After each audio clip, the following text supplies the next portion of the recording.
সকাল হলে ভয় লাগে যে নদী ভাঙলো কিনা, মানে এমন ভয় নিয়ে থাকা অনেক কষ্টকর। আর মানে আমরা ঘর বাড়ি ভাঙতে ভাঙতে এখন প্রায় নিঃস্ব হয়ে গেছি। তো আমরা চাই যে নদী ভাঙন যেন খুব দ্রুত কাজটা শেষ হয়ে যায়, আমরা একটু শান্তি থাকি। আছে এখান থেকে নদী ছিল না হলো 2 কিলো পূর্বে ছিল নদী। নদী ভাঙতে ভাঙতে আসছে এখানে সামনে, এখান থেকে প্রায় 50 ফুট পূর্ব পাশে যখন একটু ছিল তখন একটু কাজ করছে, এই জায়গাটা সামান্য একটু কাজ ছিল।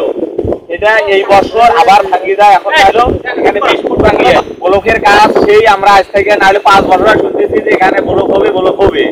এ পর্যন্ত তো ব্লক হলেই না। এখানে আমাদের তো বাড়িঘর দর ভাঙি যাওয়ায় শেষের দিকে, এখন বর্তমান তো এখানে টিয়ার বাঁধের রাস্তা লাগিয়ে গেল, মানে নদী ভাঙতে ভাঙতে লাগিয়ে যাচ্ছে।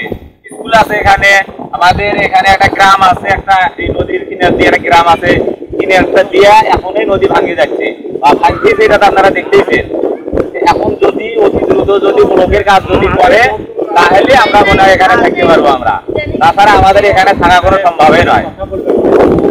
ঘটনা হলো মনে করেন যে ভাঙ্গা বাড়ি, আমরা এখানে 500 বাড়িঘর থাকে, 500 ফ্যামিলি থাকে, তার মধ্যে মনে করেন যে 400 ফ্যামিলির কোনো উপায় নাই যে এই ঘরটা কই নিয়ে যাচ্ছে।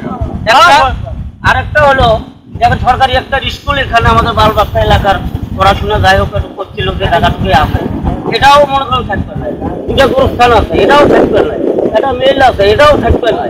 তাহলে আমাদের এখানে একটা মসজিদ ঘর আছে, এটা আমরা সবাই মিলে করিয়ে এত লক্ষ লক্ষ টাকা খরচ করিয়ে কাম করবেন একটু, সেটাও থাকবে না। তাহলে এই মানুষগুলোর উপায় হবে, আমার কথাই বলতে। নদী ভাঙনটা সরকার বন্ধ করে দেয়, আমাদের আর কোনো দরকারে নেই ইলিপ ফিলিপ কোনো কিচ্ছুরই দরকার। আমাদের দরকার এই ঘরের থাক, আমাদের বাল বাচ্চা 13 পরীক্ষা হবে, এখানে থাকবে এই স্থানগুলো, এটাই আমাদের দরকার।